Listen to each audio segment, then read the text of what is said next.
As you may have heard by now, there's a bit of a war going on between the Wall Street Journal and YouTube. Essentially, what happened is some complete nobody journalist who was trying to boost his visibility. He was trying to get in on the good side, promote himself. He went around looking for videos where there was some kind of racist or even perceived racist content and look for an advertisement by some large company. So he went around and he eventually found some video with the N-word in it. It was in the title, and he screen capped it, had a Coca-Cola ad, and then it became, oh, let's shame Coca-Cola for advertising on this, when in reality Coca-Cola has absolutely no idea their ad was even on it, but made it out like they were deliberately supporting Nazism or racism or whatever it was that he was claiming. So essentially what that created was this whole huge thing where all these advertisers started pulling out of YouTube, and it completely sunk a lot of people. A lot of videos ended up getting demonetized. Now, normally this is the kind of thing that only screws small YouTubers like myself, Angry Bastards, Red Scare TV, people like that. But this nailed people who were even really, really high up, people far, far larger than myself. For example, H3H3 did a very good video on exposing the whole tremendous hypocrisy of this and all of the things that are just completely wrong about this and what a skis bag this guy is. Now,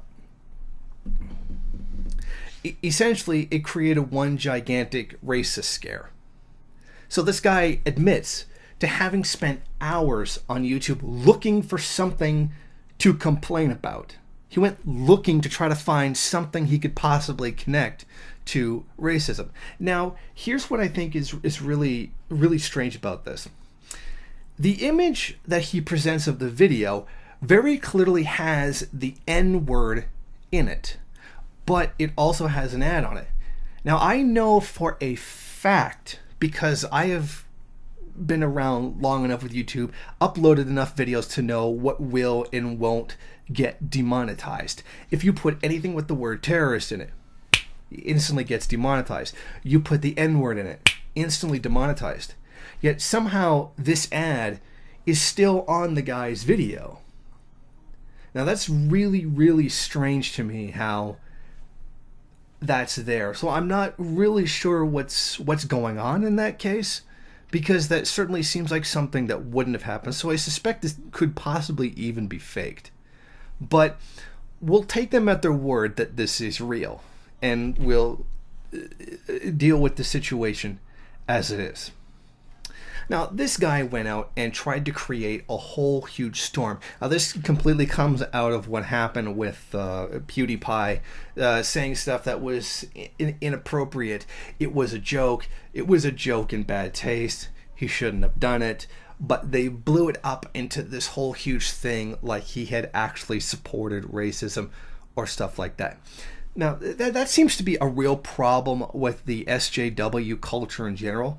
They can't differentiate between someone who is making a joke that is racist, acknowledging that that is wrong and shouldn't be doing it, and someone who actually is racist and is attacking minorities.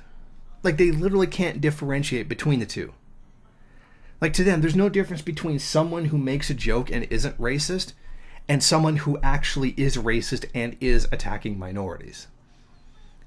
But of course, in the eyes of advertisers, there's also no difference as well.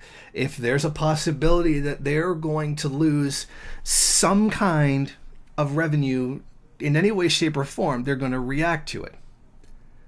Now, aside from the absurdity of all this, the even questionable example that was being given, speaking specifically to the example of Coca-Cola, I would like to remind people that were so offended by somebody's joke that Coca-Cola literally has death squads in Latin American countries that murder workers for trying to unionize or have unions. These same people that are so mad over the possible use of the N-word seemingly have absolutely no problem whatsoever with literal killings And this is, another example of the blatant first worldism of SJWs and the we don't suffer from real problems, so we have to exaggerate the ones that we have kind of thing. What is really more important here, and what really should be given real outrage? Someone may or may not have used the N-word in a video, or people literally being murdered for profits. But SJWs don't see anything beyond their own feelings. To hell with all those people being killed, loss of life, etc. They're offended. That is what takes precedent. I'm not saying you should be able to go around saying the N-word at people. I'm saying there's priorities here. And I think people being murdered is a little bit more important than someone being offended. Now, YouTube has, they say, over 5 billion video views a day, which is mind-blowingly big. And to think that every single one of those views could possibly be watched over is impossible. You can't. How the hell are you supposed to monitor 5 billion views a day? And this guy still had to sit around for hours, under his own admission, to find something to complain about, to find something that he could record and use to attack. This is a case of some, frankly, shitbag who went making up a story in order for him to advance his own career.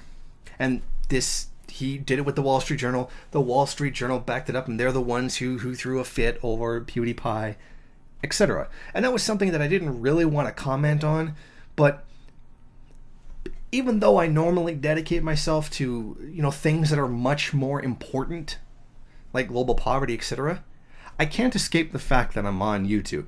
And what happens on YouTube, particularly when it comes to cutting people's money, and particularly when it comes to cutting people's views, demonetizing, and YouTube policy in general, affects me as well. So I can't just pretend these things don't exist, because they certainly do affect me. And to some degree, because YouTube is a platform where you theoretically have some measure of freedom of speech, it is important to at least keep an eye on these kind of things, which is why I am bothering to do a video on it. And of course, there's always taking a crack at SJWs for being reactionary pieces of shit, which I'm always happy to do.